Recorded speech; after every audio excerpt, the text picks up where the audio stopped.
இந்த உலகம் காசு பணம் இருந்தால் மதிக்கும், பணம் இல்லை என்றால் ஒரு ஜீவன் கூட உன்னை மதிக்காது.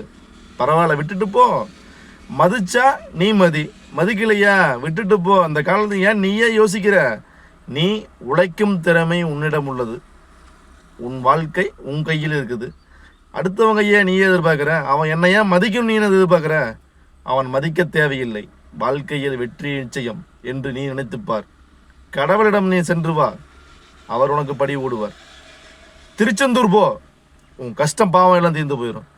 விட்டுட்டு அடுத்தவங்காலையே நீயே விழணும். விழாத. வாழ்க்கையில் என்றைக்குமே வெற்றி நிச்சயம். மனிதனால் பிறந்தால் கடவுள் என்றைக்குமே கொடுப்பார். சோதனையும் கொடுப்பார், அதை விட சக்தி வாய்ந்த பலனையும் கொடுப்பார். இதனால் எதற்கும் சோர்ந்து விடாதே. மனிதன் கஷ்டப்பட்டுக்கிட்டே தான் இருப்பான், ஆனால் ஒரு நாள் மேலே வருவான். அது வெற்றி நிச்சயம்.